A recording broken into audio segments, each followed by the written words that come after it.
परम आदरणीय अध्यक्ष महोदय, प्रधानाध्यापक महोदय, शिक्षकगण एवं अभिभावकगण,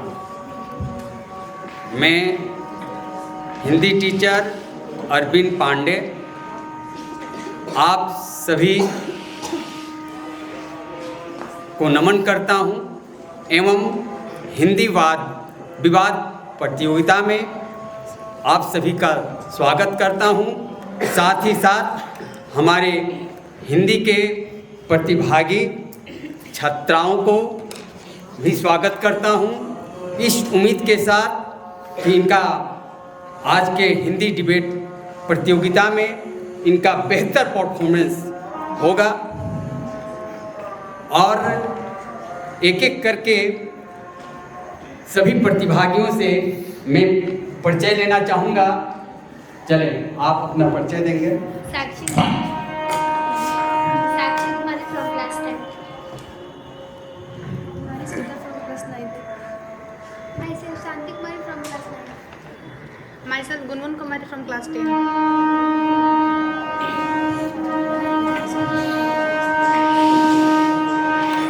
My name is Ana Aslam from class 10.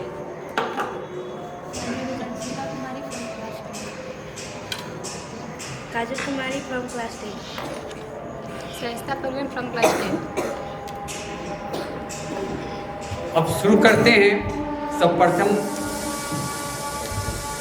Board level के जितने भी हम प्रश्न स्क्रीन पे आएंगे, किसी न किसी वर्ष आपके बोर्ड में पूछे गए सभी प्रश्न हैं।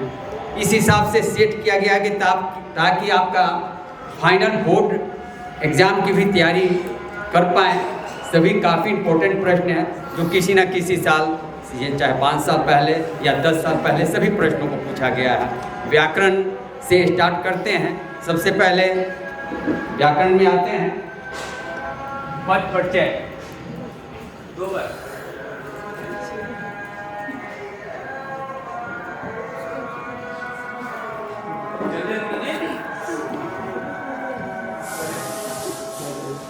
आइए,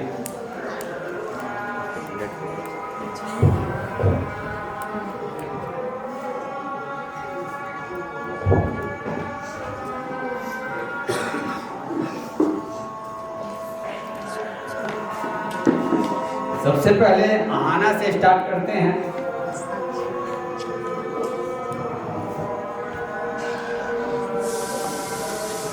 इस पद का जो पद पे रेखांकित किया गया उस पद का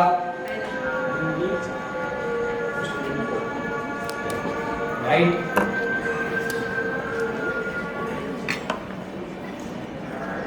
दूसरा बताएंगे आहाना।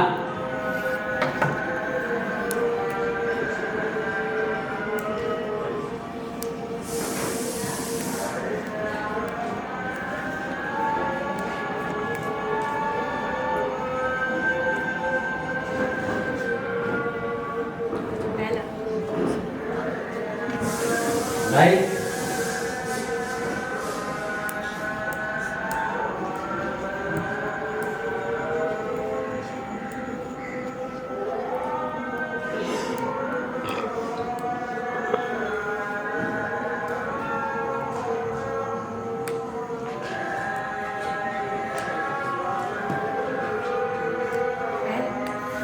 राइट। चलिए, तीन प्रश्न इनसे पद परिचय में पूछा गया, तीनों सही का सही जवाब।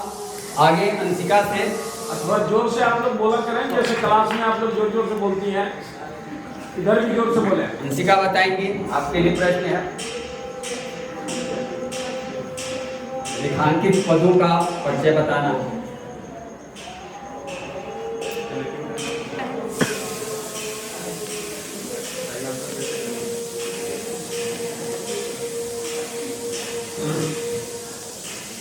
रॉन्ग।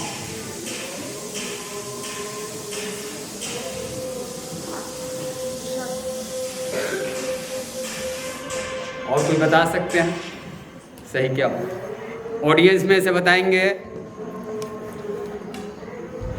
अनमोल आनंद। सर जब वहाँ किसी से ना बने ना तब पूछिएगा। आप मान लीजिए उधर 5-6 को बताने के लिए रेडी है और आप ऑडियंस से पूछ रहे हैं, तो आकलन कैसे करेंगे हु इज बेस्ट?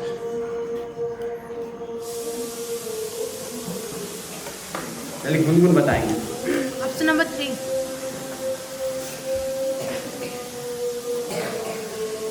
गलत।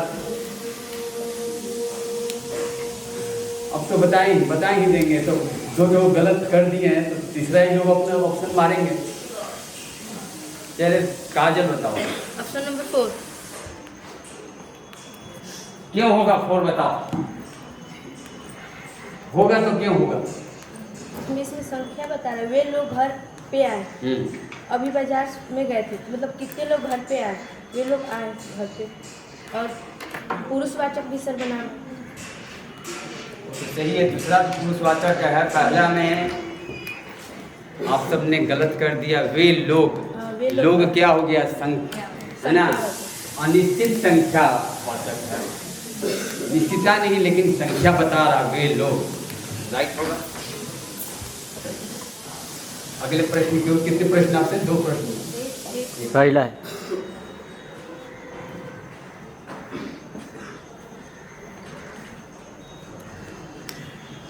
दूसरा।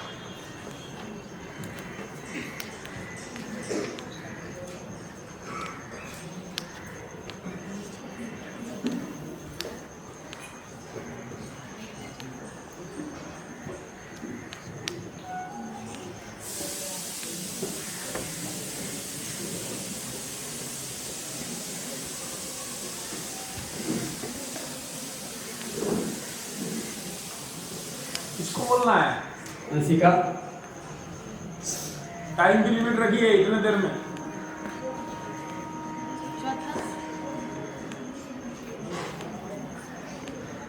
रॉन्ग। तो बताएंगे और हाथ उठाएंगे। साहिस्ता, ए। वाला। क्यों होगा बताओ। सर्वनामिक विशेषण है वो, इसी सर्वनामिक कौन सा सर्वनाम विशेषण? क्यों होगा सर्वनाम विशेषण? सर चलिए सही, आपका 2 गलत है।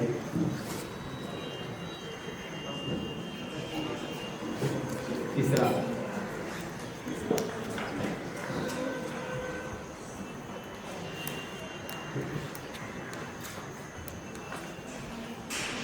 पहला। तीनों का तीनों गलत।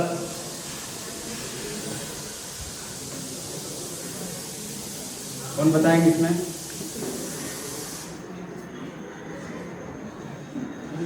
चलो गुनगुन बताओ। Option number 2। गलत। चौथा होगा।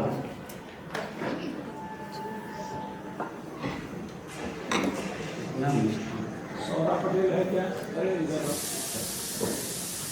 चलिए काजल, आपका नंबर है। सौरा तुम्हारी है।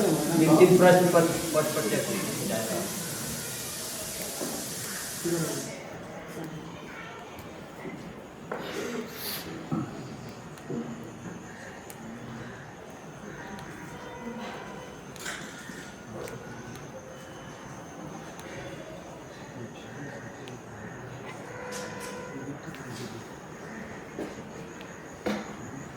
ऑप्शन नंबर सी।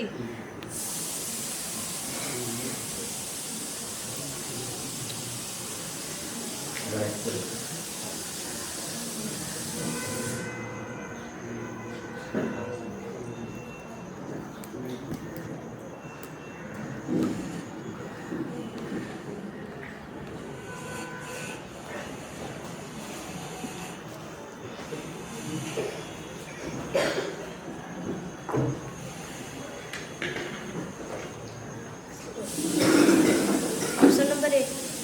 स्पीड करे सर, रंग जमा दे, धूम मचा दे। बहुत साइलेंट लग रहा है डिबेट। रंग जमा दे, धूम मचा दे करिए, हम बता रहे हैं। जल्दी। क्वेश्चन आप पढ़िए। आप पढ़ेंगे ना तो फिर रंग जमने लगेगा, ऑप्शन नंबर सी। नहीं तो बहुत अभी तक Right. निराश हो रहा है। तीनों का तीनों सही हो गया आपका।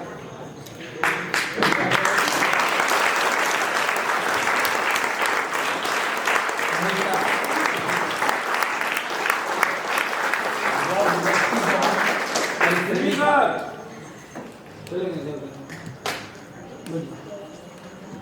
दो पदों का परिचय बताना है इसमें, वह का और दूसरा वह का।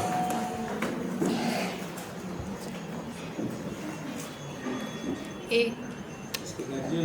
रॉन्ग, सही करेंगे बस एक जन ही। इसका कौन सा आंसर होएगा?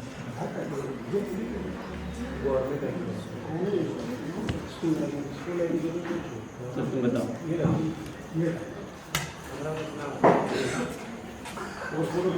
रॉन्ग, तो तीसरा सही होगा। हाँ तो बताओ। जरूरत है तो इसके गार्जियन को फोन करिए, नंबर देखिए, तुरंत व्हाट्सएप करेंगे। कितने हो गए? 12। राजा ने अपने शत्रु पर चढ़ाई कर दी, बताओगे क्या होगा इसमें?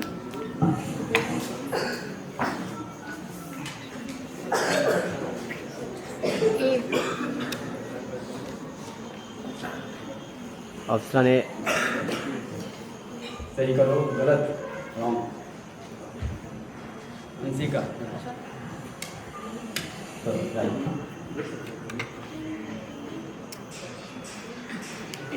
कितने हो गए तुम्हारे? 2। 2।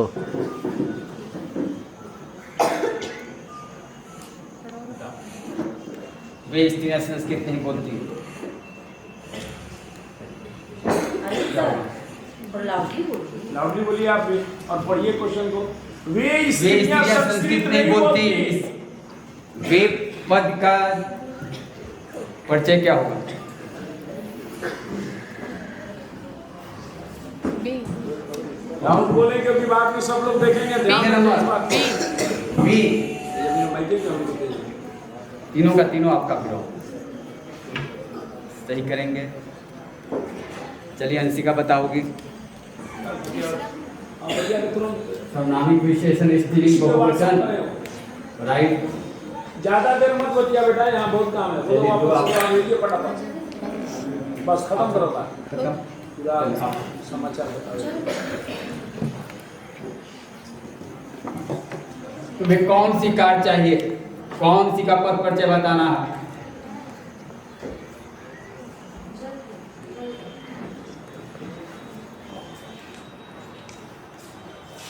Option number 4। Option number option number कितना?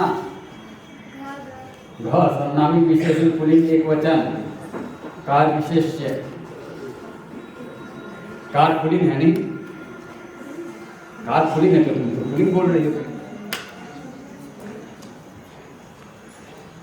रॉन्ग हो गया तुम्हारा, ध्यान दो। अब सही कौन करेगा इसको?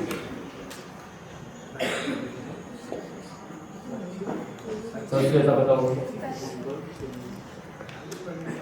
तो स्वाभाविक है, हम तो बता दी, हिंट दे दिए। कार स्त्रीलिंग शब्द है, कार कौन सी चार है?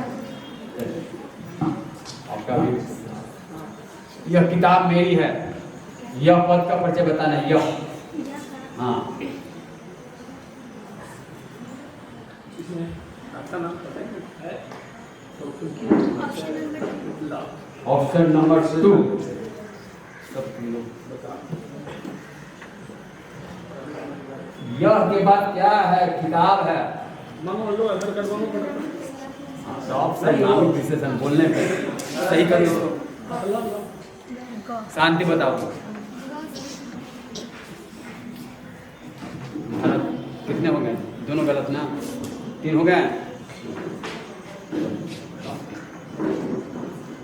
वह कक्षा में बैठा रहता है, इसका बताना। वह का।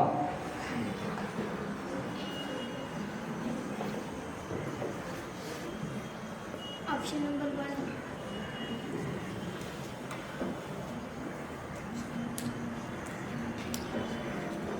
चलो गुनगुन बताओ। Option number 4।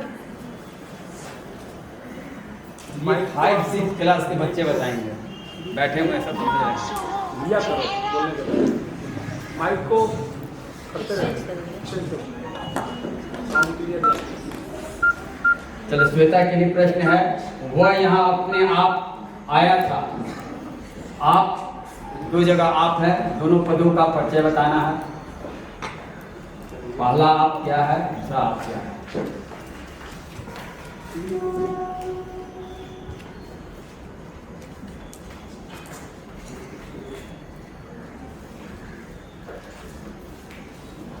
बस जल्दी में।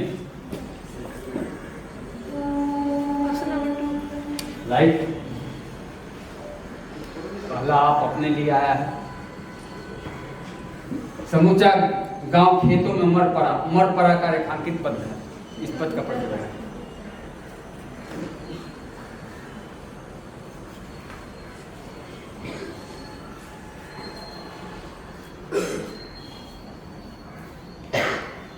Option number 8। राइट, आक्रमक संयुक्त क्रिया आसन भूत का। दौड़ कर बाजार ले जाओ, कौन सा। दौड़ कर बाजार चले जाओ। Option number 3। राइट, हो गया तुम्हारा तीनों का तीनों सही का का।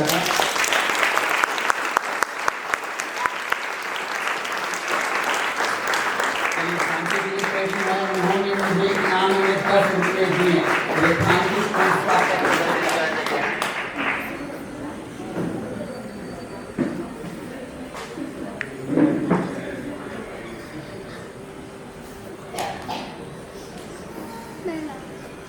राम समूहवाचक है, रुपया समूहवाचक है नहीं। लाइट कौन करेगा। चलिए आना का मौका देते हैं, सही इसमें कर। जातिवाचक संज्ञा बहुवचन। चलिए राइट, राइट है कि रॉन्ग है? राइट है इसका राइट।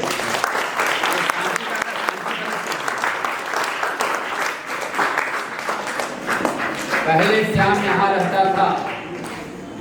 साथी,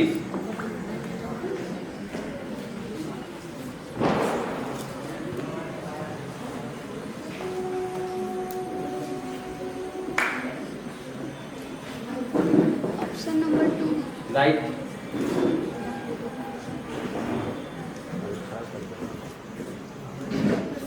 क्या क्वेश्चन रिपीट है सर। फिर वही है। ये भी वही है।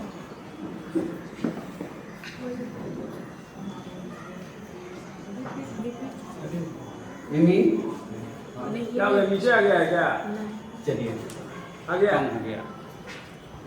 चले आप अलंकार से।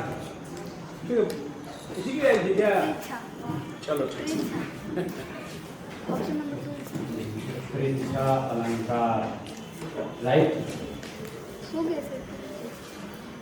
मिमी हाँ अलंकार लिखा हुआ। कौन सा? व्याकरण अलंकार एक सेकंड रोकिए। घर का जब सर रुक बन जाइए गया होगा सर। ठीक बात। चालू करो ना।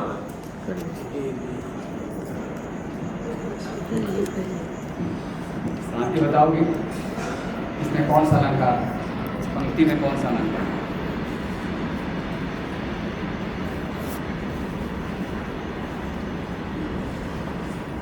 मानवीकरण। माइक को लेके जाओ आपने। मानो, मानो शब्द नहीं है, लेकिन पंक्ति क्या कह रहा है। ऐसा मालूम पड़ता है कि पत्थर दिल आदमी भी उसका हृदय कैसा बने, जल के समान से कह रहा है। समय में पान की संभावना। लास्ट प्रश्न महाराज जी।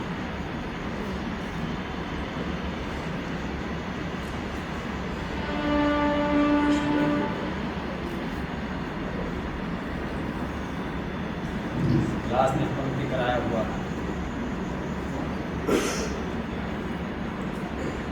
रावण सिर सरोज वनचारी चली रघुवीर श्री मुखधारी। अतिशयोक्ति सही करेंगे कौन?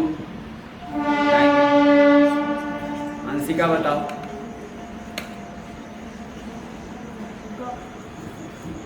मान्यकरण अभी तो बोल जी तो बोली मान्य अतिशयोक्ति बोली ये भी रहा।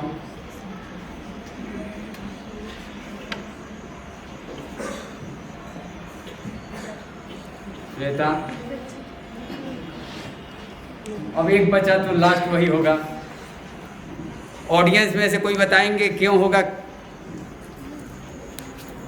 क्या होगा? श्लेष तो होगा, लास्ट ऑप्शन बचा के, लेकिन क्यों? सीलीमुख। सीलीमुख का मतलब एक वाण होता है, दूसरा क्या होता है? भावरा। जब रावण ये राम जी धनुष वाण से रावण का वध करते हैं तो एक एक साथ 10 सिर रावण का कट जाता है। ऐसा मालूम जैसे भौरा अटैक कर रहा हो। चलिए लास्ट गुनगुन के लिए हो गया।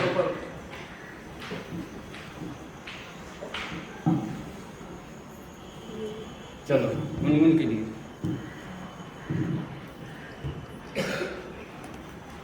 उड़ने को नभ में तुम पर कर देते हो, कौन सा अलंकार है?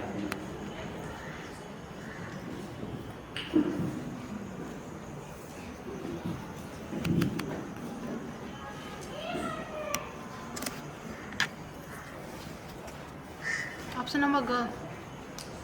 राइट। चलिए इलेक्ट्रिशियन खत्म।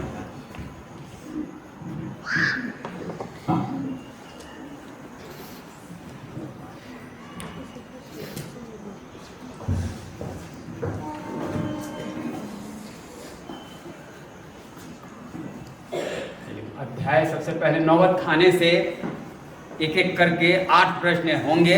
नौबत खाने से 8 जन के लिए विभिन्न प्रकार के प्रश्न होंगे और सभी बोर्ड में कभी ना कभी पूछे गए हैं। जैसे ये CBSE 2020 में पूछे गए हैं। और ये प्रश्न बिस्मिल्लाह खां की तुलना कस्तूरी से क्यों की गई है, अब तुम बताओ।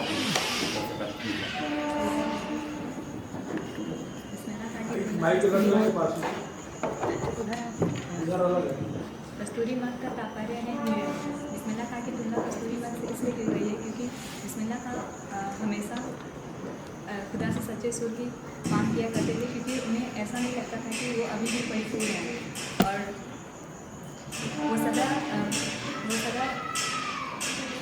जीवन और उच्च विचार पे विश्वास करते थे और वो कभी भी ईश्वर से ध्यान घर गृहस्थी नहीं।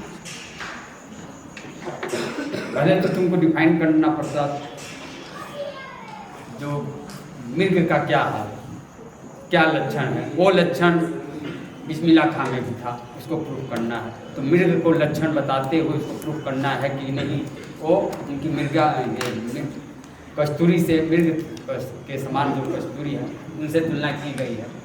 क्यों की गई है? शांति बताओगी।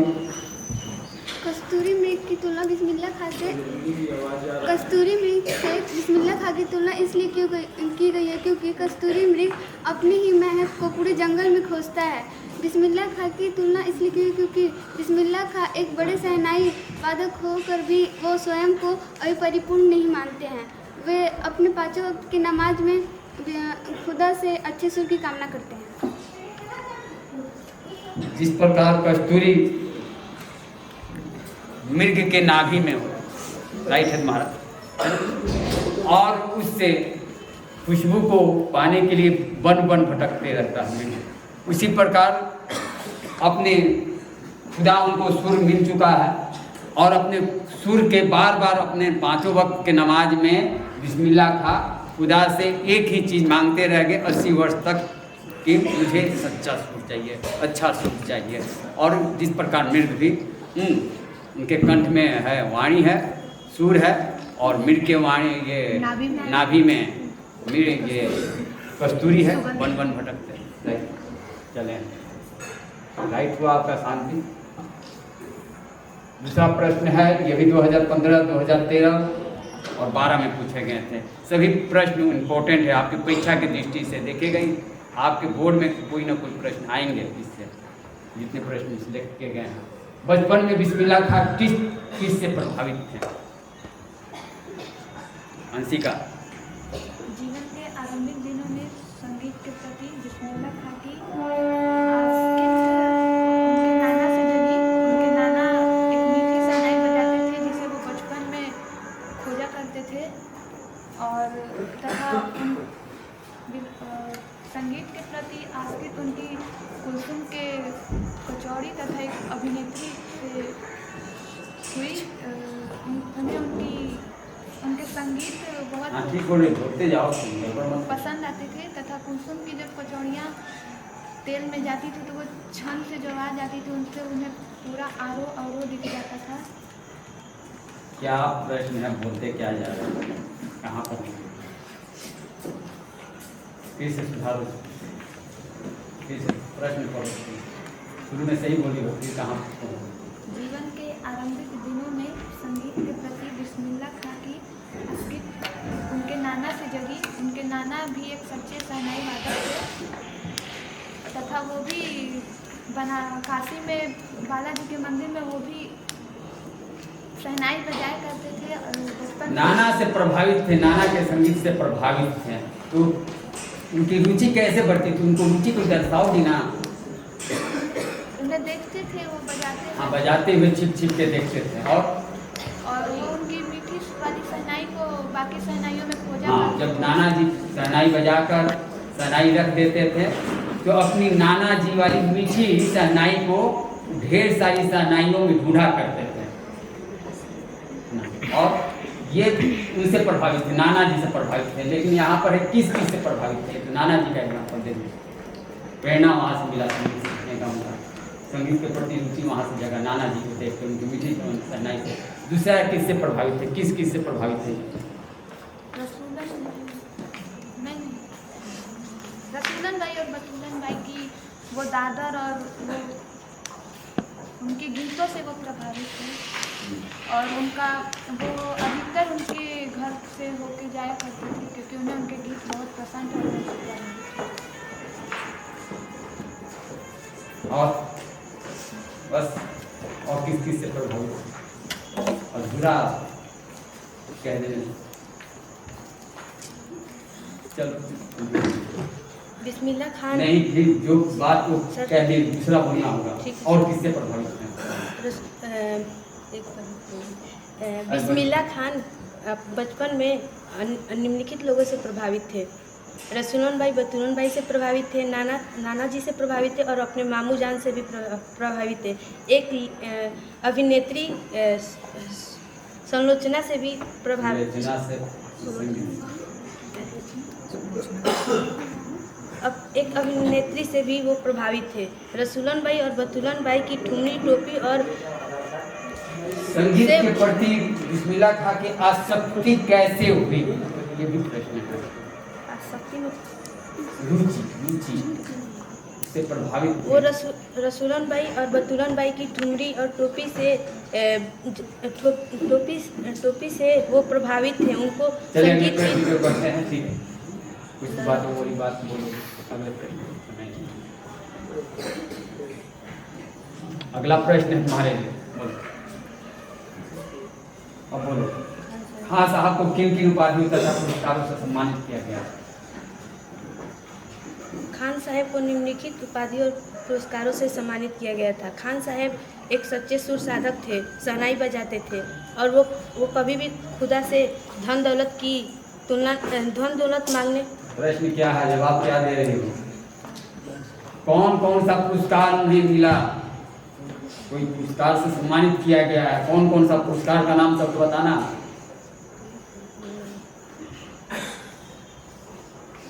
चलिए इस प्रश्न का जवाब कौन देगा?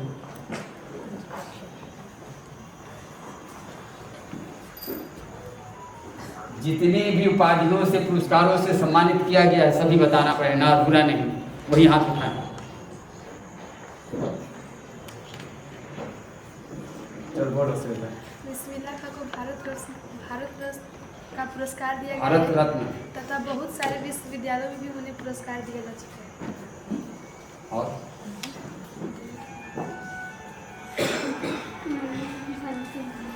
जाके एक बार हम लोग देखो। ये भी प्रश्न बहुत बार आ चुका है। इनका नंबर चलो सहजता बताओ।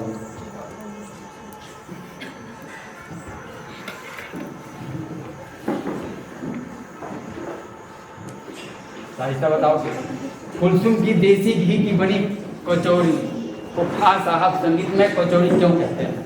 कुलसुम की देसी घी की बनी कचौड़ी कुर्सी को पर हो जाइए आप लोग। खां साहब कैसे बैठा है कि अभी तक कचौड़ी कुर्सी इसलिए एडजस्ट कहते हैं क्योंकि जब इसमें कचौड़ी डालते थे तब उसमें छन की आवाज़ आती थी, उससे वो संगीत में कचौड़ी कहते हैं।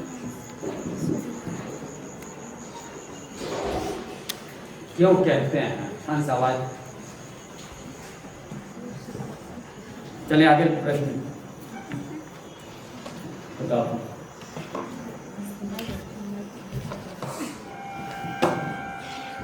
कुमसुम की देसी घी की बनी कचौरी को खासा संगीत में कचौरी इसलिए कहते थे क्योंकि जब वो कचौरी गरम गरम घी में तलते थे तब उनमें जो बुलबुले उठते थे उसमें बिस्मिल्लाह खान को आरो आरो दिख जाते थे, इसलिए उन्हें संगीत में हंस जाओ आवाज उठती थी कि बुलबुले उठ जाते थे। इसलिए उन्हें बिस्मिल्लाह खान के चले संगीत में गलत बार बार अगले प्रश्न क्यों? जब तुम्हारे लिए प्रश्न है उस प्रश्न का जवाब सही नहीं है। उत्साह बिस्मिल्लाह खान के लिए इस धरती पर सबसे बड़ी जन्नत काशी विश्वनाथ थी, क्योंकि वहीं से उन्हें संगीत का ज्ञान था, बड़े बड़े उपलब्धियाँ प्राप्त हुई।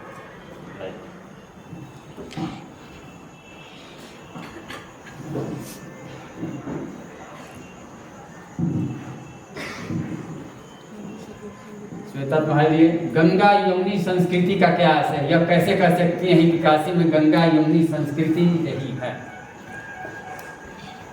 गंगा जमुना संस्कृति का आशय है कि जिस प्रकार गंगा और जमुना दोनों एक दूसरे से मिली रहती हैं, ठीक उसी प्रकार बिस्मिल्लाह खां ने भी अपने मजहब और हिंदुओं के धर्म को उसी प्रकार माना। उन्होंने कभी दोनों में आत्मभेद नहीं किया और जिस प्रकार हिंदू मुसलमान एकता की संस्कृति को गंगा यमुनी संस्कृति कहा जाता है। आगे बोलो। अब बीच में है, कैसे कह सकते हैं कि काशी में गंगा यमुनी की संस्कृति रही है?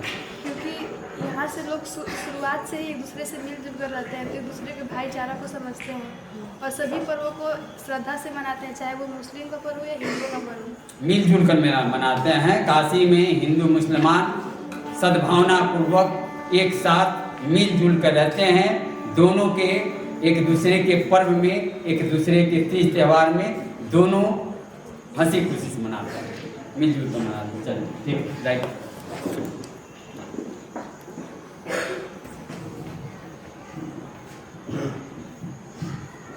शांति के लिए प्रश्न है, काशी में बाबा विश्वनाथ और बिस्मिल्लाह खां एक दूसरे के पूरक हैं, कथन का आशय क्या है? काशी में बाबा विश्वनाथ और बिस्मिल्लाह खां एक दूसरे के पूरक हैं। काशी को बाबा विश्वनाथ के नाम से जाना जाता है, परंतु जब से बिस्मिल्लाह खां शहनाई से जुड़े तब से काशी को बिस्मिल्लाह खां के नाम से भी जाना जाता है। बहुत बढ़िया। आज हम काशी में देख सकते हैं कि आज दीवारों पे काशी शहनाई तथा बाबा बिस्मिल्लाह खां के चित्र बने रहते हैं। इससे हम कह सकते हैं कि वो एक दूसरे के पूरक थे। बहुत बढ़िया। बाबा काशी विश्वनाथ वर्षों सदियों से विश्वनाथ के लिए जाना जाता है, लेकिन जब से बिस्मिल्लाह खां शहनाई से जुड़ गए अब वो काशी की धरती बिस्मिल्लाह खां के नाम से भी जानी जाती है। इसलिए कह सकते हैं कि एक दूसरे के पूरक हैं। और बाबा काशी विश्वनाथ में बिस्मिल्लाह खां का अपार श्रद्धा थी। वो काशी से जब भी दूर रहते थे तो दिन में एक बार बाबा काशी विश्वनाथ को प्रतिदिन वो याद करते थे। है ना, उन दोनों चलिए आगे बढ़ते हैं। चलिए सहनाई गुनगुन के लिए प्रश्न है, दादा की मीठी सहनाई उनके हाथ लग चुकी थी, कथन का क्या आशय है पठित पाठ के आधार पर? जब बिस्मिल्लाह खां अपने छोटे उम्र में थे तब उनके नाना शहनाई बजाया करते थे और वो छुप छुप कर अपने नाना को देखा करते थे शहनाई बजाते हुए। उन्हें नाना की शहनाई बजाना बहुत ही अच्छा लगता था और वो बहुत ही मीठा और सुरीली था, जिसे जब उनके नाना शहनाई बजा लिया करते थे तब बिस्मिल्लाह खां उन मीठी शहनाई को ढूंढा करते थे और जब उनके हाथ लग जाती थी तब वह उसे बजाने का भी प्रयत्न करते थे। प्रश्न पूछा गया, वही बात प्रश्न पूछा गया है कि दादा की मीठी शहनाई उनके हाथ लग चुकी थी, यही तो प्रश्न पूछा है। इस कथन का आशय क्या है? उस मीठी शहनाई को वो बजाना चाहते थे।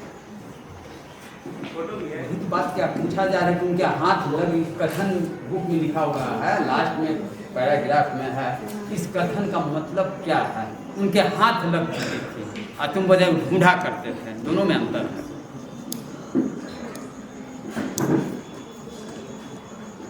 दोनों में अंतर है, तुम सोचो। चलिए श्वेता। इसका मतलब ये है कि उनको साधन मतलब जो सुरों का ज्ञान था वो अच्छे से हो गया था, जो कि नाना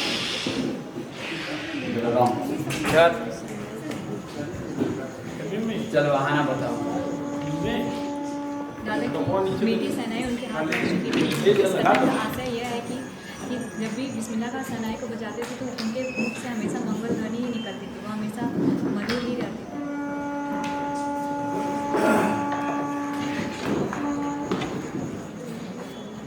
तुम बताओ।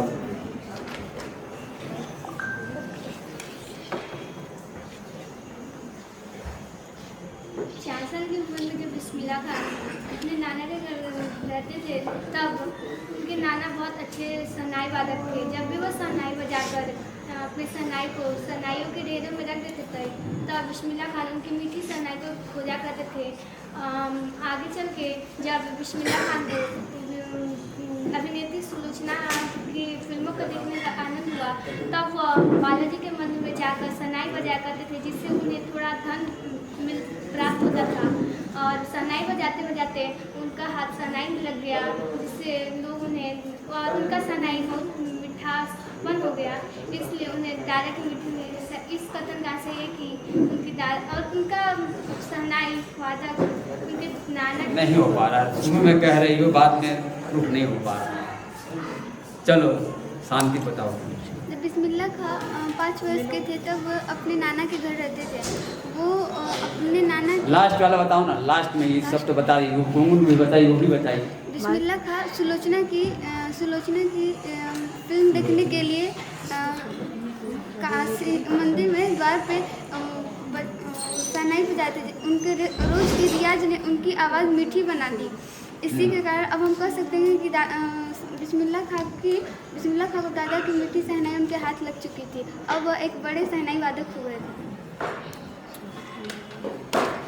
जब वो 4 साल की बात, तो ये भी सही है, तुम्हारा 4 साल के थे तो अपनी ढेर सारी शहनाइयों में नाना की मीठी शहनाई ढूंढा करते थे और वो बालाजी के मंदिर में रियाज करने के लिए प्रतिदिन जाते थे। तो बतूलन और रसूलन बाई के घर वाला ही रास्ता चुन के रखे, संगीत के प्रति है ना रुचि थी और बालाजी के मंदिर में प्रतिदिन के रियाज करते करते 80 वर्ष तक रियाज करते रहे और उनके तान से इतनी मीठी सुरीली आवाज़ निकलने लगी। इसीलिए पाठ में कहा गया कि उनके हाथ है ना दादा की मीठी है ना शहनाई लग चुकी थी। उनकी सुरीली आवाज़ इतनी मधुर आवाज़ निकलती थी, इसलिए पाठ में कहा गया है। इस प्रूफ करना था, कुछ हद तक सुधारी हो तुम, लेकिन सही नहीं हो पाया किसी का। अगले प्रश्न को रुक करते हैं, अगले पाठ की ओर। 8 प्रश्न 8 जन से था और अपने आप से आप आकलन कर सकते हैं हमने कैसा जवाब दिया, कैसा पहला राउंड आपका ख़त्म है। व्याकरण में भी आप सबने क्या किया, परफॉर्मेंस आपके सामने है ना। देखेंगे अगले प्रश्न को करते हैं अगले चैप्टर से। सेकंड राउंड, ये थर्ड राउंड व्याकरण में हो गया, थर्ड राउंड है।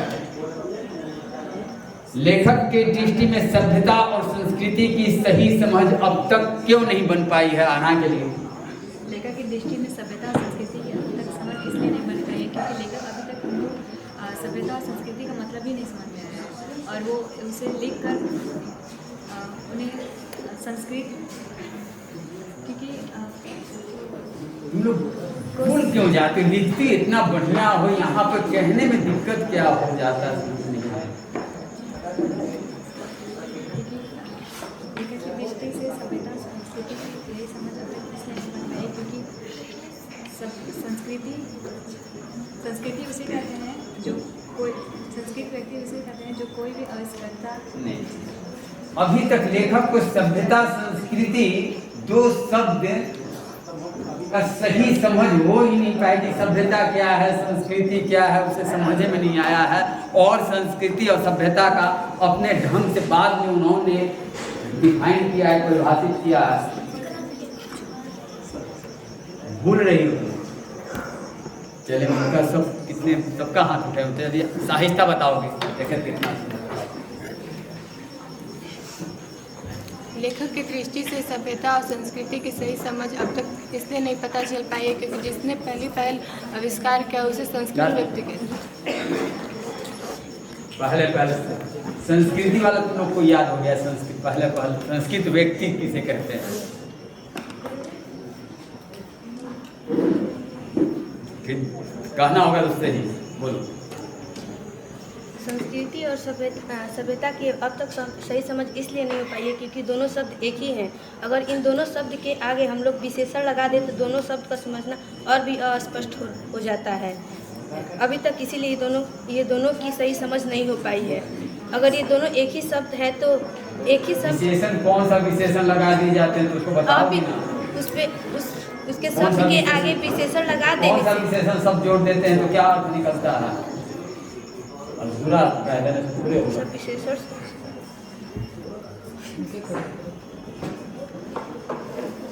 चलिए गुनगुन बताओगे। लेखक की इधर है सही बताओगे, बस कौन समझ के। लेखक की दृष्टि में सभ्यता और संस्कृति की समझ अब तक इसलिए नहीं आई है क्योंकि हम इन दोनों शब्द पहले ये दोनों शब्द तो एक ही है और हम इस दोनों शब्द को शब्द के पहले विशेषण लगा देते जो कि भौतिक और आध्यात्मिक है।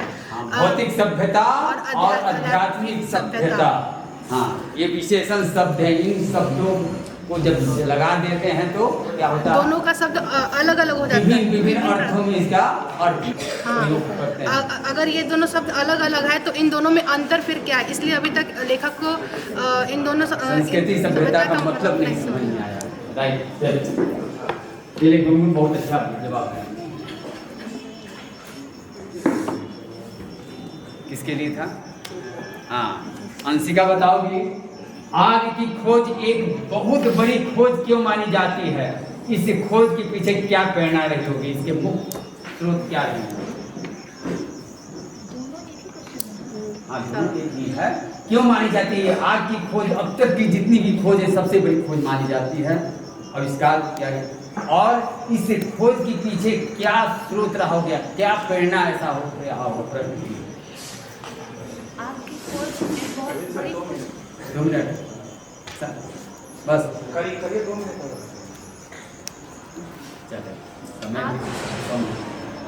आपकी खोज एक बहुत बड़ी खोज इसलिए मानी जाती है क्योंकि ये मनुष्यों को पशु जाति से अलग करता है और इसे खोजने के पीछे की यही प्रेरणा होगी कि जब मनुष्य को ठंड लगी होगी तो वो उसने आग का आविष्कार। इससे पहले आग की खोज सबसे बड़ी खोज मानी जाती है क्योंकि ये मनुष्यों को पशु जाति से अलग करती है। ठीक है, पशु जाति से अलग करती है और तथा इससे पहले आग की खोज किसी ने की नहीं की थी। और प्रेरणा का स्रोत क्या रहे? हाँ तो वो बताइए। पेट की ज्वाला।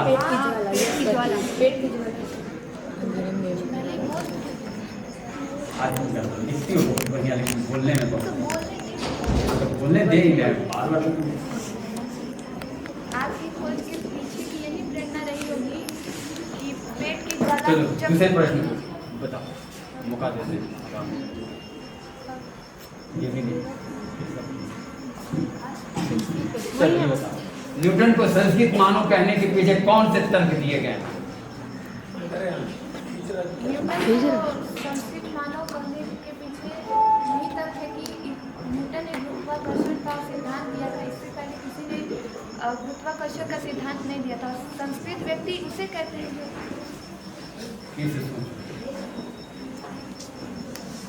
न्यूटन को संस्कृत मानव कहने के पीछे कौन सा तर्क से आप प्रूव कर सकते हैं कि न्यूटन संस्कृत व्यक्ति थे? क्योंकि उन्होंने सबसे पहले गुरुत्वाकर्षण का सिद्धांत दिया था। तो वही तो गुरुत्वाकर्षण का सिद्धांत दिया, लेकिन उसके पीछे तर्क देंगे ना। सबसे पहले गुरुत्वाकर्षण का और किसी ने सिद्धांत उन्होंने ही खोजा था, लेकिन उसके पीछे कौन सा तर्क देंगे जिससे तुम प्रूव कर सकती हो?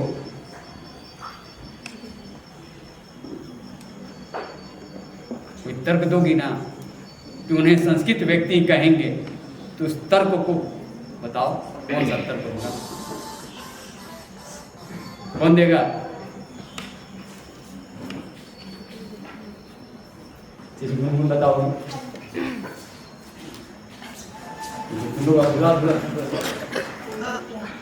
हम लोग जानते हैं कि न्यूटन एक संस्कृत व्यक्ति हैं, क्योंकि उन्होंने अपने बुद्धि और विवेक से तर्क दे रही है, क्योंकि वो अपने बुद्धि और विवेक से नए तथ्य का आविष्कार करके और इस समाज को एक नए तथ्य के बारे में अवगत कराया था। और उन्होंने गुरुत्वाकर्षण का सिद्धांत बताया था इस दुनिया को कि और वो पहल ठीक हो गया हमारा। लेकिन अब दूसरी बारीकियों को जानने वाले लोग भी न्यूटन की तरह संस्कृत नहीं कहला सकते, क्यों? दूसरी बारीकियों को जानने वाले लोग न्यूटन की तरह संस्कृत व्यक्ति नहीं कहला सकते, वो सभ्य व्यक्ति कहला सकते हैं। क्योंकि क्यों सभ्य व्यक्ति कहा है? क्योंकि संस्कृत व्यक्ति वो होता है जो पहले अपनी बुद्धि और विवेक से किसी नए तथ्य का आविष्कार करता है, और सभ्य व्यक्ति वो होता है जो अपने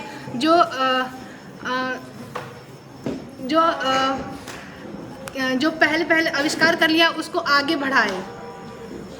हम कह सकते हैं कि संस्कृत का परिणाम ही सभ्य व्यक्ति कहलाता है।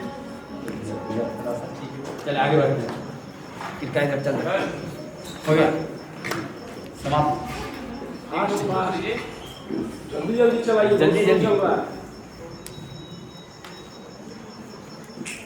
चल तुम्हारे लिए किन महत्वपूर्ण आवश्यकताओं की पूर्ति के लिए सुई धागे का आविष्कार किया गया होगा? कपड़े को सिलना और कपड़े के दो टुकड़े को सिलकर एकजुट करने के लिए। जब कोई जवाब ना दे तो नेक्स्ट पे आ जाइए, उसी पे क्यों है करके टाइम वेस्ट नहीं करेंगे। चलो, दो टुकड़े कपड़े को एक साथ जोड़ने के लिए सुई धागे का आविष्कार किया गया होगा। जब मनुष्य ठंड से और अपनी शरीर की रक्षा करने के लिए सुई धागे का आविष्कार किया होगा। पूर्व में पहले जब सुई धागा का आविष्कार नहीं हुआ था, तब मानव पेड़ की छाल और पत्तों से अपने शरीर की रक्षा करते थे, इसीलिए सुई धागे का आविष्कार किया जा रहा है। अगला प्रश्न सहायता के लिए, मानव संस्कृति एक अविभाज्य वस्तु है के लिए दो प्रसंगों का उल्लेख कीजिए। पहला बताना है, मानव संस्कृति को विभाजित करने की चेष्टाएं की गई। मानव संस्कृति को विभाजित करने की चेष्टाएं की गई क्योंकि मानव ने जब आविष्कार किया तब वो नहीं, मानव संस्कृति को विभाजित करने की कोई दो प्रसंग बताना है। ऐसा दो प्रसंग बताना है कि जब मानव संस्कृति को विभाजित तोड़ने की कोशिश की गई है। दो ऐसा प्रसंग बताना है। क्लास में बताया और समझाया हुआ तो नहीं भूल जाते। ये दो प्रसंग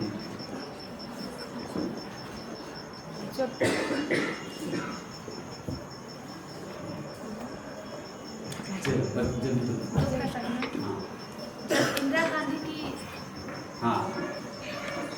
जब इंदिरा गांधी की मौत हुई थी तब लोगों ने हिंदू और सिखों में लड़ाई करवा के सीख के प्रति सिखों के प्रति सीख के प्रति दंगा भड़का के करवा के करने की कोशिश की तथा हमारे देश में कई बार हाँ चलिए एक प्रश्न दूसरा प्रश्न बताओ हम समझ तथा हमारे देश में कई बार हिंदू मुस्लिम के बीच भी नहीं दूसरा प्रश्न हिंदू पहला तो वो 1984 वाला है हिंदू मुस्लिम है ना हाँ इंदिरा गांधी का दंगा हुआ था और दूसरा प्रश्न बताओ कई बार मानव हमारे संस्कृति को जो विभाजित करने की कोशिश की गई कई बार हमारे देश में हिंदू मुस्लिम के बीच भी झगड़े कराने वर्ण व्यवस्था के नाम पर पहला बताया गया वर्ण व्यवस्था के नाम पर 4 वर्ण समाज में 4 वर्णों में बांट दिया गया नहीं ये भी बताया गया दूसरा पर 4-5 प्रसंग बताए हैं आगे बढ़ते हैं दूसरा बस किसका था मानव संस्कृति को अपने एक होने का प्रमाण दिया साहित्य चले आगे बढ़ते हैं तुम्हारे देखो 2016-12 सब इम्पोर्टेंट प्रश्न हैं बोर्ड के इतिहास क्या बोलो मानव संस्कृति के एक होने का प्रमाण दिया जल्दी बोलो मानव संस्कृति के एक होने का प्रमाण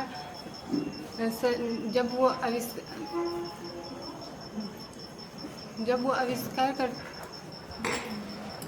कार्ल मार्क्स ने मानव संस्कृति का एक होने का प्रमाण दिया चले तुम बताओ मानव की जो योग्यता उसे आत्मविनाश के साधनों का आविष्कार कराती है हम उसे संस्कृति कहें या संस्कृति आना के लिए हाँ साक्षी मानव की जो योग्यता उससे आत्मविनाश के साधनों का आविष्कार कराती है उसे संस्कृति कहेंगे या संस्कृति मानव की जो योग्यता है उसे आत्मविनाश के साधनों का इस कथन का आशय स्पष्ट करना है असंस्कृति कहेंगे क्योंकि संस्कृति वह होता है जो अपने जो समाज को नए तथ्यों से आगमन कराता है तथा बस एक डिफिनेशन सब जगह एक ही नियम लगेगा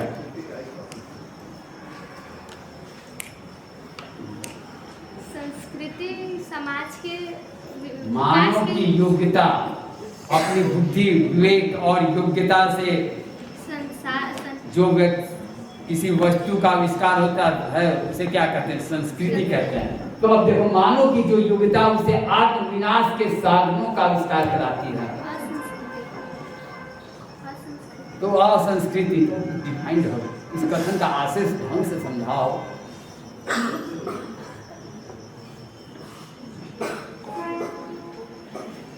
2015 से बीएससी में पूछे गए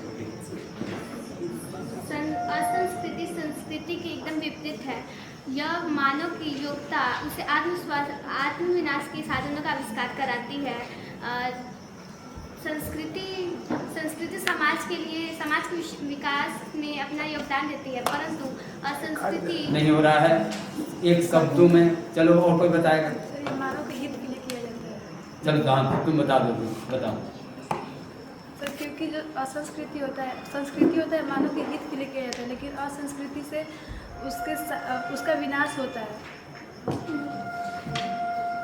जब कोई भी आविष्कार मानव के हित के लिए किया जाता है तो वो हमारी संस्कृति है और वही आविष्कार जब मानव का अहित पहुंचाता है तो वह हमारी असंस्कृति है एक शब्दों में दिखाएं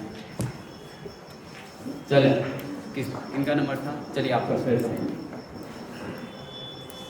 क्या संस्कृत व्यक्ति के संतान को संस्कृत कहना उचित होगा कारण सहित उत्तर दीजिए संस्कृत व्यक्ति कभी भी अपने बुद्धि या विवेक से किसी नए तथ्य को परागित करता है और तथा वो अपने प्रेरणा प्रवृत्ति और अभ्यास के द्वारा उसे नए चीज़ों से अवगत होता है लेकिन उसके संतान जो होते हैं उसे अपने पूर्वज से बिना किसी प्रयास के ही मिल जाते हैं बहुत बढ़िया और वे भौतिक जो होता है जो भी भौतिक वस्तु होता है उनसे वो कुछ नया नहीं सीखते वो अपने पूर्वजों से ही सीखते हैं इसलिए वो किसी भी नए उस चीज को डेवलप करते हैं कोई नया चीज नहीं करते इसीलिए उस संस्कृति उसे संस्कृत व्यक्ति कहना उचित ना होगा उसे सभ्य व्यक्ति कहेंगे है ना संस्कृत व्यक्ति नहीं हो सकता राइट बहुत सुंदर ऐसा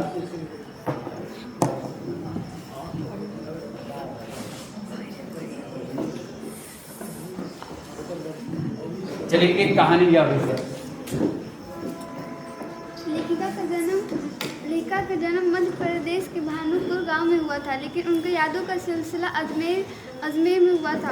उनकी यादों का सिलसिला दो मंजिलों से शुरू हुआ था, जहां 2 मंजिले पे उनके पिता का साम्राज्य था और नीचे वाले मंजिले पे उनके भाई बहनों के साथ उनके बेपड़ी माँ रहती थी। उनके पिता का साम्राज्य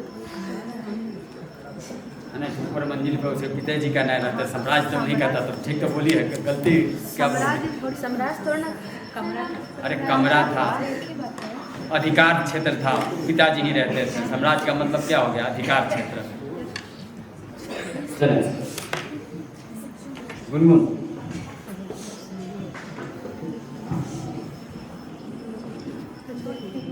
एक कहानी यह भी कि लेखिका ने अपनी माँ को व्यक्तिहीन क्यों कहा है? एक कहानी अभी में लेखिका ने अपनी माँ को व्यक्तित्वहीन इसलिए कहा है क्योंकि जब उनके पिता क्रोधित होते थे तब अपना क्रोध लेखिका की माँ ही पे उतारते थे, और लेखिका की माँ अपने पिता को कुछ नहीं बोल पाती थी।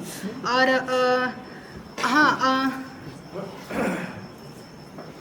लेखिका की माँ अपने पिता को कुछ नहीं बोल पाती थी और ऐसे शब्दों में। हाँ, तो ये भी तो उसमें लिखा हुआ है। हाँ ठीक है, भाव व्यक्त करो सुंदर शब्दों में, ऐसे तो नहीं लिखा हुआ है। मतलब हम एक बार फिर से कहते हैं। एक कहानी अभी में लेखिका ने अपनी माँ को व्यक्तित्वहीन इसलिए कहा है क्योंकि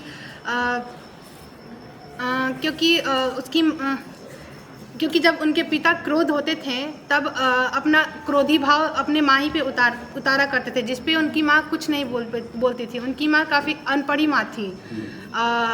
उन्होंने अपनी माँ को बेपढ़ी माँ भी कहा है, और जिसका कोई व्यक्तित्व ही नहीं है। व्यक्तिविहीन है। हाँ, व्यक्तित्वहीन है, अपना व्यक्तित्व ही नहीं है। नहीं हुआ है। बहुत बच्चे जवाब देना चाह रहे थे। जल्दी बोलो। एक कहानी अभी लेखिका को अपनी माँ को व्यक्तित्वहीन इसलिए कहा क्योंकि उसके पिता जो भी आदेश देते थे उसकी माँ उसको अपना भाग्य समझती थी एवं बच्चे को हर काम को दिन भर करती रहती थी, उन्हें मना नहीं करती। सुबह से शाम तक बच्चों की उचित अनुचित फरमाइशें पूरा करते रहती थी, है ना। और कभी भी वो हमेशा दबाव में ही रहती थी, कभी भी जागरूक नहीं होती थी। उनका अपना व्यक्तित्व कुछ भी नहीं था, हाँ। अपने भी इच्छाओं की पूर्ति नहीं करती थी।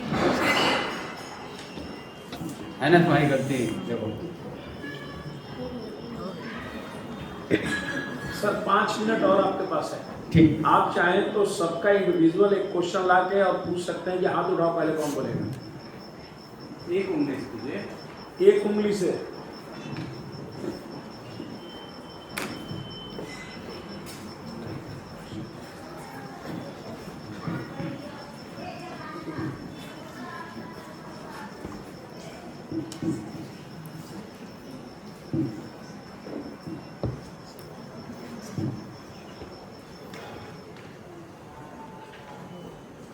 चलिए, ये प्रश्न है सबके लिए, कितने जन बता सकते हैं? एक कहानी यह भी पाठ क्या संदेश देता है?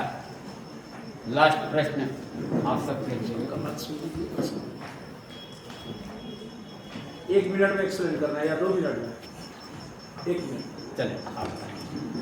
एक कहानी अभी पाठ का संदेश पाठ हमें ये संदेश देता है कि हमें कभी भी बाहरी रंग रूप पे विश्वास नहीं करना चाहिए। हमें उसकी अंदर की हमें कभी भी अपने मतलब बच्चों को हीन भावना से या उन्हें कंपेयर नहीं करना चाहिए किसी और से। सर और हो तो गया, सही बोली तो फिर। हाँ, मतलब और भी। चलिए, तुम्हारे इसमें हाथ उठाओ। सेनानी ना होते हुए चश्मे वाले लोग कैप्टन क्यों कहते हैं? चलो जल्दी। सेनानी ना होते हुए भी चश्मे वाले को लोग कैप्टन उसकी देशभक्ति तथा देश के लिए मर जाने वालों के सम्मान के लिए करते थे। जल्दी बोलो।